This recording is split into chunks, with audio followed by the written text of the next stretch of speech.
네, 기출문제 1-3번. 네, 이 시간의 제목은 폐경입니다. 네. 일부라고 얘기한 건 할 얘기가 좀 많을 것 같아서 일부라고 했고, 여기서 다 얘기한다면 이걸 지워버릴 거예요. 근데 그럴 것 같진 않아요. 왜냐면 할 얘기가 좀 있기 때문에. 네. 일단은 여러분, 그 기출문제, 즉 1-3에서 묻고 있는 내용은 뭐냐면 이제 갱년기에 관련된 내용이에요. 갱년기. 그렇죠? 여러분들도 갱년기라는 얘기는 들어보셨을 거예요. 이게 이제 중년기잖아요. 중년을 갱년기라고 합니다. 예. 이때는 지금 제목이 폐경이잖아요. 그렇죠? 그러니까 갱년기, 중년기에 접어든 여성이 폐경을 맞게 되면 이건 어떻게 보면 질병은 아니죠. 자연스러운 거니까. 예. 그럼에도 불구하고 생리해박적으로 좀 위축되고 쇠퇴되면서 그런 현상이 좀 뚜렷이 나타나면서 그러면서 심리적으로도 좀 위축되잖아요. 예. 그런 것들을 좀 완화시키기 위해서 신체 활동이 도움이 될까 안 될까? 도움이 되죠. 예.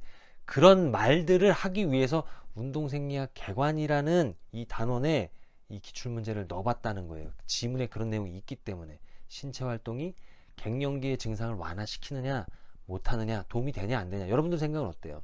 당연히 되겠지. 그쵸?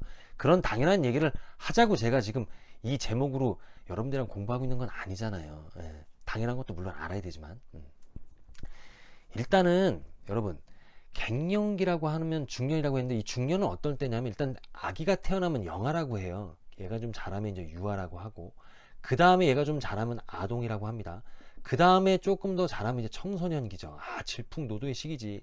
야 이때는 진짜 그 다음에가 성인이에요. 예, 성인이 되면 막 성인식 하고 막 이러잖아요. 예, 난 이제 성장할 거야 막 그러면서 그러나 사실은 성인이 되는 순간부터 생리해박적으로는 이제 쇠퇴기에 접어드는 거예요. 사실은 그 다음에가 뭐냐면 중년이에요. 예. 그 다음에 뭐냐면 노년입니다. 예. 그러니까 이렇게 성장하다가 정체했다가 이렇게 쇠퇴하는 거예요. 누구나 다 이 과정을 겪습니다. 예외가 없다는 얘기예요. 물론 과학이 더 발달하면 어떻게 될 줄 모르고 지금도 이제 그런 연구들이 많이 이루어지고 있죠. 어쨌든 요 중년이 갱년기 아니에요. 예. 근데 이제 이 폐경이라는 거는 남성은 폐경을 겪지 않죠. 남성에게 폐경이라는 건 없습니다. 여기서 말하는 폐경은 여성을 대상으로 얘기하는 거죠. 그렇죠? 그러면 제가 학생들한텐 그런 얘기를 해요. 수업 시간에 뭐라고 얘기하냐면 여러분 성스러우려면 어떻게 돼요? 성스럽다 이렇게 얘기하려면 어떻게 해야 돼요? 라고 얘기해요. 그러니까 여기서 성스럽다는 얘기는 제가 뭐 다른 걸 얘기하는 게 아니라 여성스럽다, 남성스럽다, 즉 여성스러우려면 어떻게 해야 돼요? 남성스러우려면 어떻게 해야 돼요? 이거는 제가 다른 얘기가 아니라 신체적 특징을 얘기하는 거예요. 그러니까 여성의 신체적 특징을 갖는 것이 무엇 때문이에요? 남성의 신체적 특징을 가질 수 있는 게 무엇 때문이요? 라고 묻는다면 예, 이건 당연히 저거잖아요. 성 호르몬 때문이잖아요. 성 호르몬. 예. 그러니까 남성의 성 호르몬이 뭐예요? 라고 하면 학생들이 대답 다 해요. 이건 테스토스테론, 스테론이에요. 예. 그 다음에 여성의 성 호르몬은 뭐예요? 에스트로겐이죠. 에스트로겐. 예. 그러니까 에스트로겐이라는 성 호르몬, 테스토스테론이라는 성 호르몬 때문에 성스러운 거예요. 여성은 여성스럽게, 남성은 남성스럽게 신체적 특징을 가질 수 있다. 이제 제가 이렇게 얘기를 하고 그러면 에스트로겐이 분비되는 곳이 어디예요? 테스토스테론이 분비되는 곳이 어디예요? 대표적으로 난소죠, 난소. 예. 그 다음에 고환이죠, 고환. 그러니까 결국에는 생식기예요, 생식기. 아 그러니까 생식기에서 호르몬을 분비한다? 그럼 여기 셈이네. 예, 셈. 생식 셈이네. 우리가 갑상샘, 갑상선이라는 얘기를 하잖아요. 그러니까 생식샘 혹은 성선이다 라고 얘기하는 거예요. 성스러운 호르몬을 분비하는 선이다. 저는 이제 이렇게 해석해요. 제 나름대로.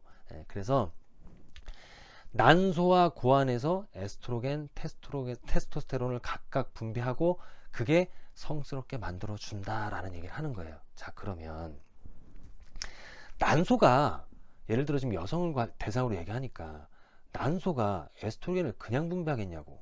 난소가 활성화될 수 있도록 어떤 자극이 주어져야 당연히 난소에서도 에스트로겐을 분비할 거 아니냐고. 그죠? 이 난소를 자극하는 호르몬을 분비하는 곳이 어디냐? 바로 뇌하수체예요. 뇌하수체. 뇌하수체에서도 전엽입니다. 여러분들 그 내분비계와 운동 5장인가요? 5장 내분비계와 운동에서 우리는 이미 뇌하수체에서 분비하는 호르몬에서 공부했는데 그때 제가 이 얘기들은 잘 하지 않았어요. 예. 왜냐하면 우리가 이제 2부까지 꼭 갈 수밖에 없겠네 지금 시간이. 그죠? 이 황체 형성 호르몬, 난포 자극 호르몬, 여포 자극 호르몬이라고도 얘기하죠. 그거에 대해서는 얘기를 크게 비중 있게 하지 않았단 말이에요. 그쵸? 그러므로 이 기회를 빌려서 조금 얘기를 하겠다라는 얘기고, 뇌하수체 전엽에서 난소를 자극하는 호르몬을 분비한다? 그러면 여러분들은 이미 눈치를 채셨겠지만 이 뇌하수체 전엽이라는 곳은 결국 시상하부의 통제를 받잖아요. 여기가 대부분 시상하부의 통제를 받잖아요. 그쵸? 그러니까 이 에스트로겐이라는 호르몬이 분비되는 어떠한 그 절차는 시상하부, 뇌하수체 전엽, 그 다음에 난소로 연결되는 이 연쇄적인 반응, 즉 이 축이 작용을 해야만 에스트로겐 분비가 잘 되겠구나 라는 얘기까지 1부에서 하겠습니다. 예, 시간이 너무 또 오래되면 지루할 수 있으니까 1부에서 이 얘기를 하고 2부에서 계속 이어가도록 하겠습니다. 예, 저는 항상 여러분들 편입니다.